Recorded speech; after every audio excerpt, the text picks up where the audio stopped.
Assalamualaikum warahmatullahi wabarakatuh.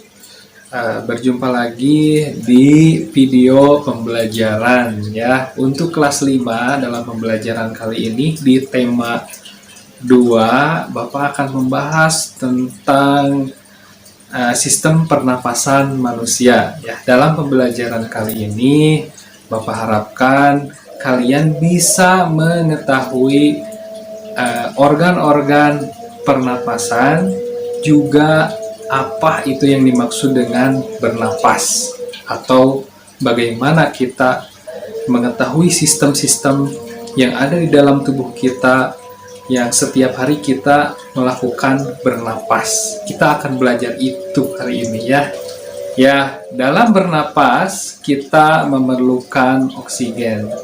Manusia, hewan tidak bisa memproduksi oksigen secara sendiri, maka oksigen dapat kita dapatkan dari alam, dari tumbuhan.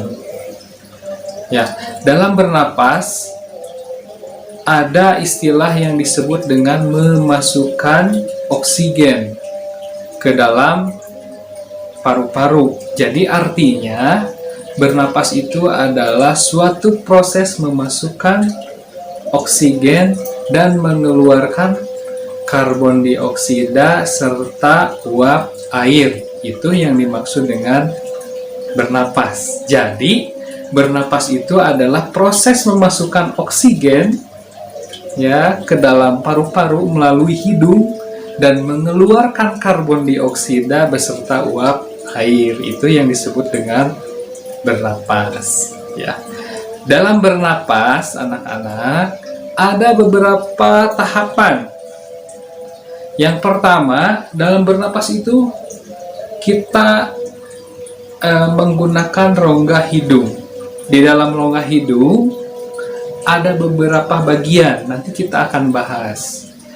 Masuk ke dalam rongga hidung, maka di sini ada yang disebut dengan tenggorokan. Di dalam tenggorokan juga ada beberapa bagian, lalu masuk ke paru-paru, dan di dalam paru-paru juga ada beberapa bagian yang akan kita pelajari. Itu secara garis besarnya.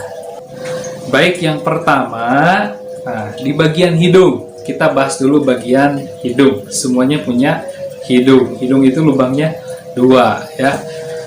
Di dalam hidung ada beberapa bagian. Yang pertama, di dalam hidung itu ada yang disebut dengan bulu-bulu halus ya. Kalian pernah melihat di sini ada bulu-bulu halus. Fungsinya adalah untuk menyaring kotoran yang masuk ke dalam paru-paru. Jadi fungsi dari bulu-bulu ini adalah menyaring.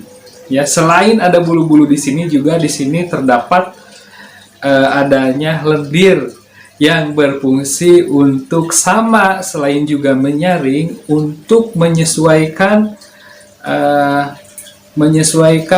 suhu udara yang kita hirup agar sama dengan suhu yang ada di dalam tubuh kita ya, seperti itu. Nah, yang kedua adalah tenggorokan.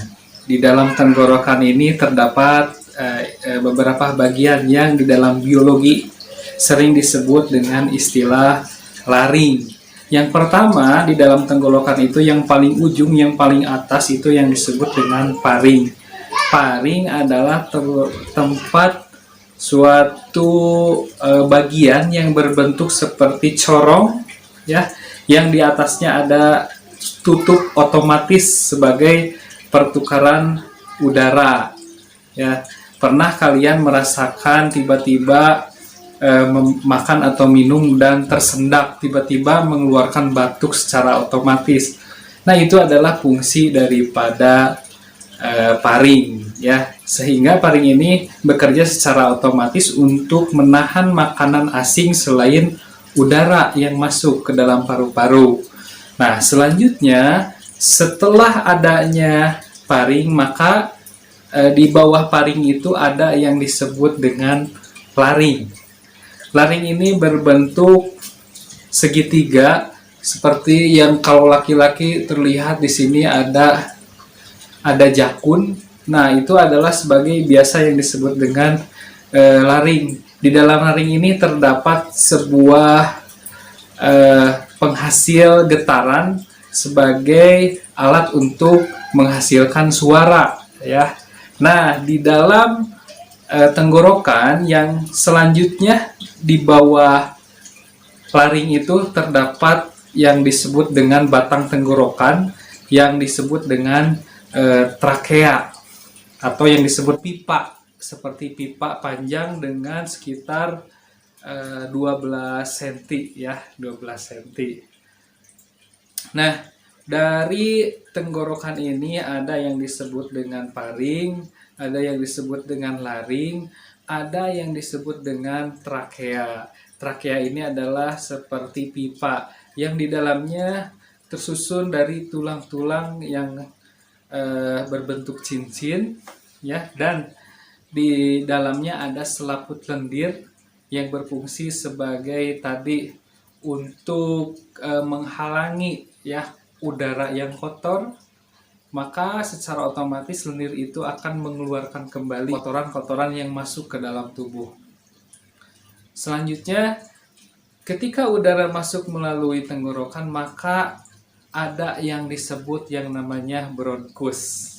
Ya, bronkus ini merupakan percabangan antara paru-paru yang kanan dan paru-paru yang kiri. Jadi penghubung antara tenggorokan menghubungkan udara yang masuk ke paru-paru kanan dan udara yang masuk ke paru-paru yang sebelah kiri.